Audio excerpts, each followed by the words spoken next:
Halo teman-teman, jumpa lagi bareng saya, Andi Sulowibowo di channel Teknisi Digital. Kali ini saya kedatangan servisan sebuah mesin pompa air yang kurang lebih mesin pompa air ini seperti mesin pompa air yang pernah beberapa kali saya perbaiki. Tapi bukan mesin air yang sama, mesin air yang berbeda yang mereknya hampir-hampir sama. Kayaknya sih ini merek Atlantis atau Red Fox atau merek-merek yang lain. Dan biasanya tuh modelnya tuh memang kayak gini, kecil, mungil, dan tenaganya juga kecil banget. Cukuplah kalau misalnya untuk mindahin air dari tandon ke tempat yang nggak begitu jauh dari tandon air itu sendiri. Jadi rusaknya apa dan gimana cara memperbaikinya, tonton terus video ini sampai habis. Jangan lupa untuk klik like, subscribe, dan membagikan video ini ke teman-teman kalian. Yang perlu diingat dari kerusakan mesin air ini adalah kata yang punya mesin air ini nggak bisa nyedot air meskipun jaraknya itu deket gitu ya. Kenapa kok bisa seperti itu? Apa yang salah dan gimana cara memperbaikinya? Pertama-tama saya harus cek dulu kabel stekernya teman-teman, karena beberapa kasus kabel steker ini masangnya nggak bener. Jadi ini bisa menyebabkan korslet. Sebelum itu terjadi, saya harus ambil obeng dan saya buka dulu beberapa skrup dari stop kontak ini. Bukan stop kontak, dari steker ini, supaya saya bisa lebih memastikan kabelnya terangkai dengan baik atau tidak. Dan kebetulan saya kan menggunakan soft start yang hanya memerlukan 2 colokan. Kalau misalnya colokannya 3 kayak gini kakinya, otomatis nggak bisa dicolokin ke soft start. Saya nggak menggunakan avometer dalam memperbaiki mesin pompa air ini, tapi saya langsung menggunakan soft start. Ya meskipun agak nggak terlalu presisi dalam membaca kerusakan dari spool mesin pompa air, tapi ya nggak apa-apa deh. Nggak ada salahnya. Karena kalau misalnya terjadi korsleting, otomatis soft start saya juga bakal jeglek MCB-nya. Bakal berubah dari on ke posisi off. Itu yang saya perluin. Ternyata kabelnya tuh masih dalam keadaan baik loh. Karena obeng gede nggak bisa saya pakai buat ngebuka skrup yang kecil ini, akhirnya saya pakai obeng yang kecil dan kepalanya itu minus. Kabel yang hijau kuning itu adalah kabel ground, kabel yang warna biru dan coklat adalah kabel LN. Yang satu netral, yang satu adalah kabel fasa atau kadang disebut api, kadang disebut arus. Tergantung tempat yang kita lagi tinggal di sana. Kalau di sini biasanya teman-teman yang ahli di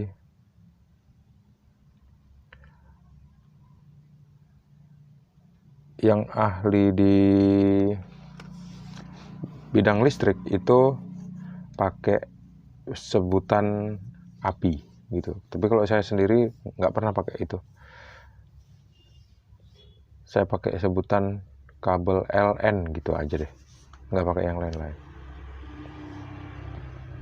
Nah terus kabel warna coklat dan warna biru ini udah boleh saya colokin ke stop kontak yang ada di soft start. Tapi sebelumnya MCB dari soft start saya rubah ke posisi off.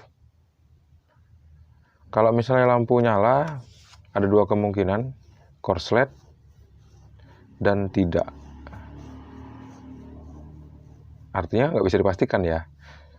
Jadi langsung aja deh saya colokin. Kalau posisinya nggak pas, saya akan cari posisi yang pas dulu supaya bisa nyolokin 2 kabel ini, teman-teman.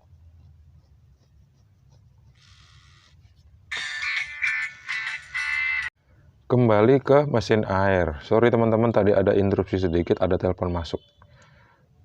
Itu MCB udah saya off-kan dan saya colokin, ternyata lampunya nyala terang. Tapi mesinnya muter. Berarti nggak korslet dong ya. MCB rumah saya pun nggak jeglek juga. Artinya mesin ini nggak korslet. Jadi MCB soft start udah bisa saya hidupkan ke posisi on. Tapi sebelum itu saya coba cek dulu pengkabelannya. Ini ada kabel yang disambung. Ternyata kabel ground berada di luar seperti ini. Nggak disolasi sendiri seperti kabel L sama N. Tapi nggak apa-apa, ini nggak jadi soal. Yang penting kabel L dan kabel N-nya nggak terkelupas dan nggak saling bersinggungan. Karena kalau kedua kabel ini bersinggungan akan terjadi korsleting dan akan berbahaya. Ini bisa langsung dihidupin kok teman-teman. MCB dari soft start saya on kan, terus saya colokin ke arus listrik 220 volt dan mesinnya pun hidup. Cuman persoalannya mesin ini katanya nggak bisa menghisap air kalau posisinya vertikal, tapi kalau posisinya horizontal mau gitu.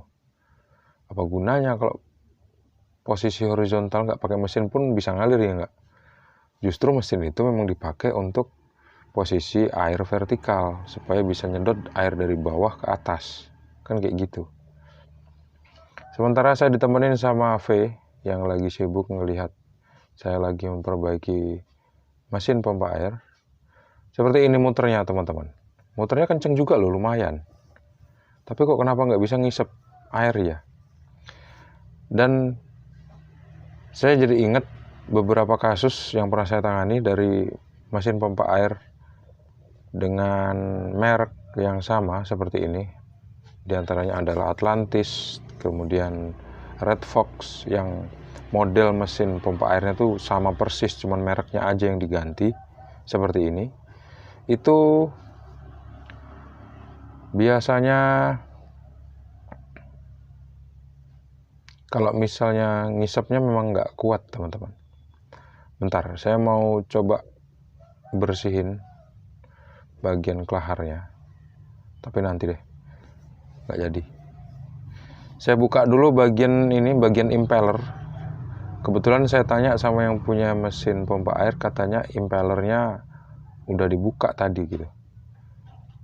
Dan kalau misalnya impeller ini bocor alias ada angin yang masuk ke dalam sini, otomatis nggak bisa dong, nggak bisa nyedot air karena bocor gitu. Jadi kebocoran itu harus diperbaiki dulu. Biasanya kebocoran itu terjadi karena karetnya yang udah keras. Dan kalau misalnya itu kita temukan, kita harus mengganti karetnya dengan karet yang baru. Tapi kalau tidak, ya nggak apa-apa. Tapi rata-rata mesin Red Fox itu karetnya nggak pernah saya temuin rusak. Yang saya sering temuin rusak adalah spoolnya, gitu ya. Jadi sebelum karetnya rusak tuh spoolnya udah rusak. Yang pernah saya temui, bukan berarti apa yang saya bicarakan bisa digeneralisasikan ke seluruh kualitas dari merek Atlantis dan Red Fox tadi ya, kayak gitu. Ternyata waktu saya lepas gampang ngebukanya teman-teman. Dan ini udah dikasih solatip nih. Dan di sini ini ada karet, tuh karetnya. Ada beberapa mesin misalnya Shimizu misalnya.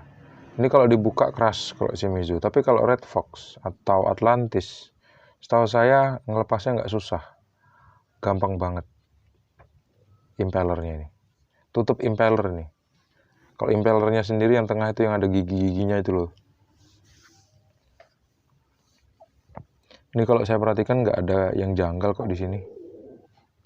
Kalau saya putar-putar juga impellernya nggak nyenggol dinding-dindingnya. Untuk sebagian mesin pompa air itu impellernya nyenggol dinding-dindingnya. Kalau gitu saya pasang lagi aja deh. Solatip yang pernah dipasang barusan saya buang aja. Saya nggak pakai solatipnya. Saya pakai karet asli dari impellernya aja teman-teman. Rapetin seperti ini, terus pasang skrupnya, terus kita coba memperbaikinya pakai cara yang lain. Yang jelas sekarang kita udah tahu bahwa impellernya tuh, tutup impellernya gampang dibuka dan kita nggak bisa ngelihat karetnya itu udah rusak apa belum. Tapi yang jelas mesin pompa air yang mereknya hampir sama seperti ini, tutup impellernya memang gampang dibuka. Dan kalau misalnya waktu kita hidupkan mesinnya dalam keadaan normal gitu, pipa hisapnya kita tutup pakai tangan, kadang-kadang tangan kita tuh nggak terhisap sama sekali. Artinya sedotannya tuh memang lemah gitu loh teman-teman. Beda sama mesin yang mereknya Sanyo, mereknya Shimizu, dan mesin jet pump yang pernah saya tangani gitu ceritanya. Kadang-kadang kalau kita masang skrup tutup impeller itu kita nggak aturan masang skrupnya. Kadang-kadang skrup yang ujung kanan itu kita pasang di ujung sebelah kiri. Kalau bisa nggak usah kayak gitu ya. Gimana cara kita ngelepasnya tadi, posisinya disitulah kita pasangnya. Setelah saya pasang skrupnya, sekarang saya bersihkan kelaharnya pakai cairan pembersih, karena seperti yang kita tahu tadi waktu kita hidupkan ada suara berisik gitu. Biasanya itu karena pelumasnya udah kering di kelaharnya. Akhirnya ada suara berisik kayak kejepit gitu loh. Kayak logam kejepit sama logam. Gimana sih suaranya? Berisik dan gak enak banget gitu loh teman-teman. Terus kalau udah kayak gini, pertama kita cek impellernya kita anggap oke. Yang kedua kita cek kelaharnya nggak oke. Akhirnya kelaharnya kita bersihkan pakai cairan pembersih. Nggak perlu kita bongkar, kita bersihkan dulu aja pakai cairan pembersih. Untuk menghemat waktu juga teman-teman. Kalau kita bongkar semua nanti kerjaan yang lain nggak terkejar buat dikerjakan. Jadi sekedarnya aja. Langsung kita tes dan baling-balingnya muternya kayak gini nih kenceng. Anginnya pun kenceng juga kok saya rasain. Tapi kalau kita tutup di bagian pipa hisap itu nggak terlalu nyedot. Itu aja kekurangan dari mesin pompa air yang ini.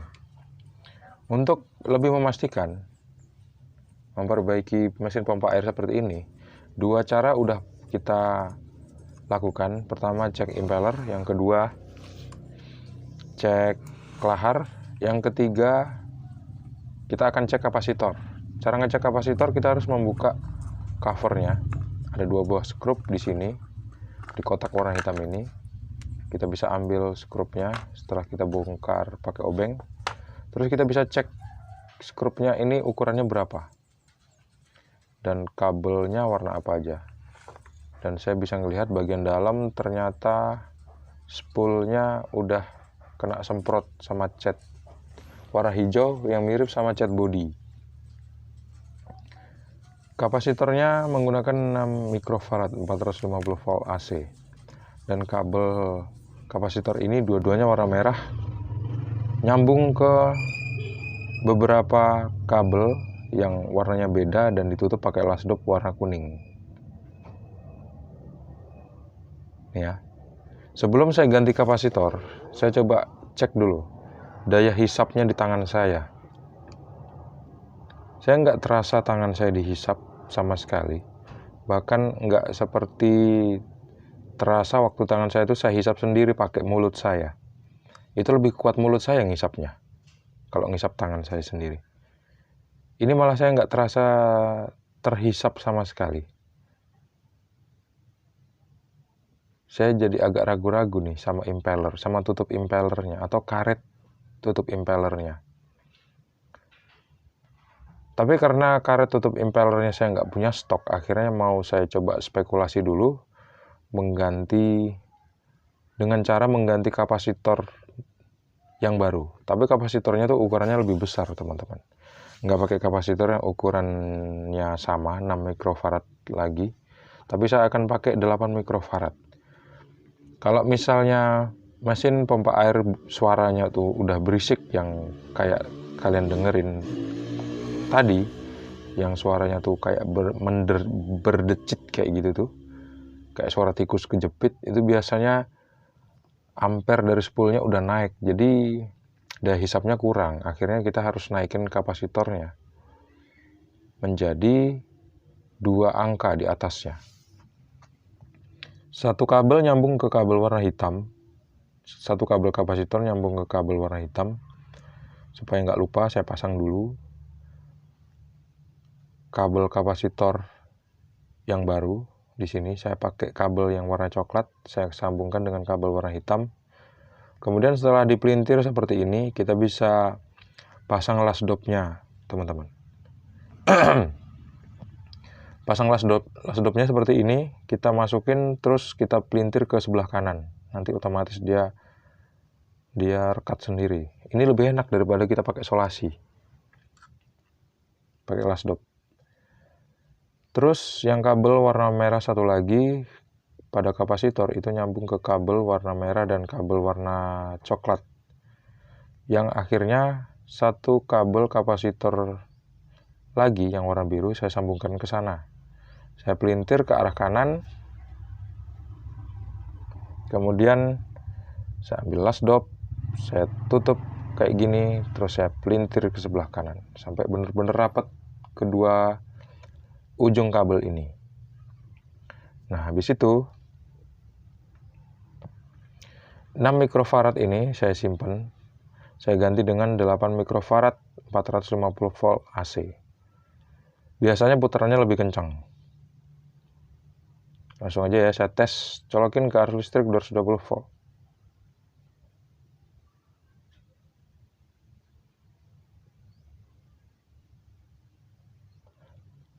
Dan ternyata memang putarannya lebih kencang. Meskipun tangan saya waktu saya deketin ke pipa hisap, saya nggak ngerasain ada hisapan di sini. Ini yang bikin saya agak ragu-ragu. Kenapa kok nggak ada suara hisap di sini? Kenapa? Gini teman-teman ceritanya. Karena lokasi dari mesin pompa air ini jauh, akhirnya nggak bisa dicek langsung dipasang di lokasinya.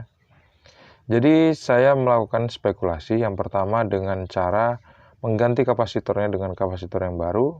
Kemudian mesin ini akan dibawa pulang sama yang punya dan dipasang. Apabila tidak naik airnya, nanti saya akan merekomendasikan atau saya turun tangan langsung untuk mengganti karet impellernya dengan karet impeller yang baru.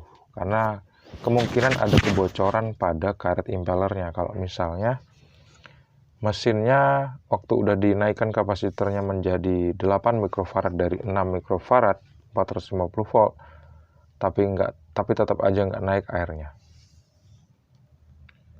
Dan waktu kita nyalain, ini kalau misalnya saya kasih plastik pun di pipa hisapnya, plastiknya pun nggak bakal kesedot loh teman-teman. At all. Nggak kesedot sama sekali. Tuh, kan? Kalau memang mesin ini nanti dibawa sama yang punya, terus dipasang sama dia, nggak nyedot juga airnya, nanti saya bakal pasang karet impeller yang baru di tempat impellernya. Jadi teman-teman, kayak gitu aja lah ya. Kita akan tunggu jawaban berikutnya setelah mesin pompa air yang dipasang, dan saya akan tunggu kabar dari yang punya. Terima kasih sudah menonton. Kita tunggu kabar selanjutnya. Jangan lupa untuk klik like, subscribe, dan membagikan video ini ke teman-teman kalian. Sampai jumpa di video selanjutnya. Assalamualaikum warahmatullahi wabarakatuh. See you on the next video. Dan sekarang saya udah pasang pipa hisap ke bawah dan saya kasih T, kemudian saya kasih stop keran untuk menjadikannya sebagai pemancing air tanpa harus pakai baut lagi untuk ngebuka pancingan air. Kayak gitu ya. Terima kasih teman-teman. See you on the next video and bye-bye.